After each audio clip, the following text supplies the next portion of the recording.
Let's start with Justice Thomas's concurrence.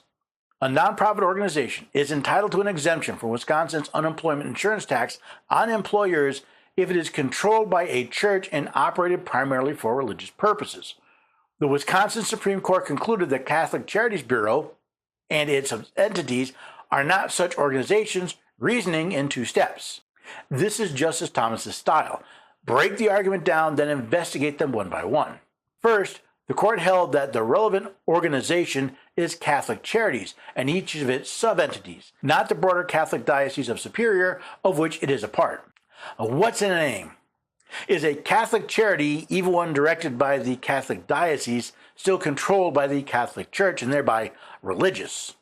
Second, it held that the purposes of Catholic Charities and its sub-entities are primarily secular, not religious. Since when is Christ's command to feed the hungry, care for the poor, and take care of the least of these a secular endeavor? The court concludes that the latter holding of the Wisconsin Supreme Court unconstitutionally discriminates against Catholic Charities and its sub-entities. I agree and join with the court's opinion in full. I write separately because, in my view, the Wisconsin Supreme Court's first holding was also wrong. So although Justice Thomas agrees with the court, he wants to argue that Wisconsin's first argument, that Catholic Charities is not part of a Catholic diocese, is wrong. The Wisconsin Supreme Court disregarded this structure of Catholic Charities and its sub-entities in adjudicating the case below.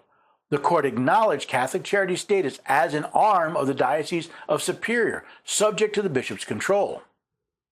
It nonetheless viewed Catholic Charities and its sub-entities as distinct, non-religious organizations merely because they are separately incorporated.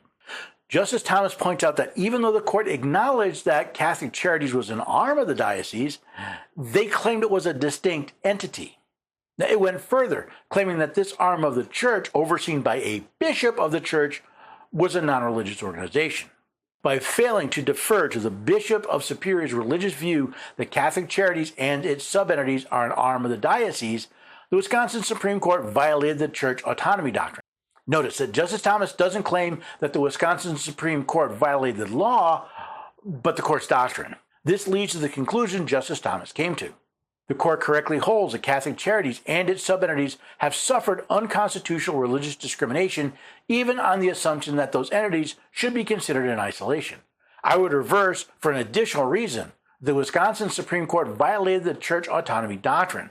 However incorporated, Catholic Charities and its sub-entities are, from a religious perspective, a mere arm of the Diocese of Superior.